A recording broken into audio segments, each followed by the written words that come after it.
How to track developmental progress, typical versus atypical. Imagine watching a child's growth like following a story where each chapter shows new skills and adventures. Now, how do we know if the story is unfolding as expected or if something needs attention? That's where tracking developmental progress comes in. It helps us see if children are reaching their milestones at the right times or if there are signs that something might be different.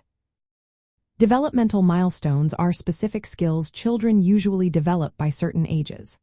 For example, most babies start smiling around 2 months, sit without support by 6 months, say their first words between 9 and 13 months, and walk by around 12 to 15 months.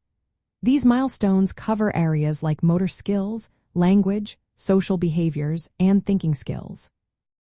When children develop typically, they reach these milestones within a broad age range.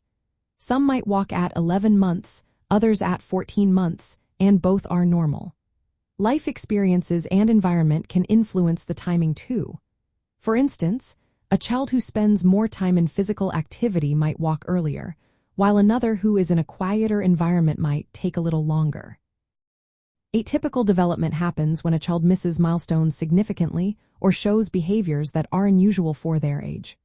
For example, if a child does not speak any words by 15 or 16 months, that could be a concern. Other signs include losing skills they once had, not copying actions by age 2, or showing persistent attention difficulties across different settings. These signs might point to underlying neurodevelopmental issues that need further assessment. To track progress, start by using developmental milestones as reference points. Observe when a child sits, crawls, speaks, or plays. Keep notes on these behaviors over time. It's helpful to see if they happen within the expected age ranges or if there are delays.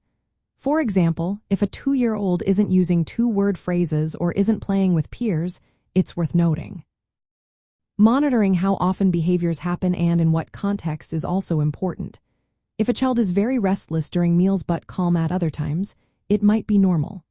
But if restlessness is constant across all activities, it could be a red flag.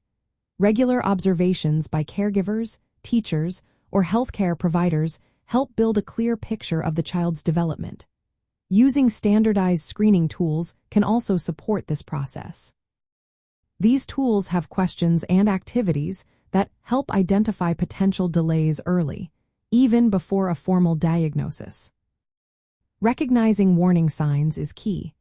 Missing milestones beyond the typical age, losing skills, or showing ongoing difficulties in multiple areas are signs to seek help. Early intervention can make a big difference. Working with caregivers and specialists provides a complete view of the child's progress. Sharing observations helps plan the right support and services.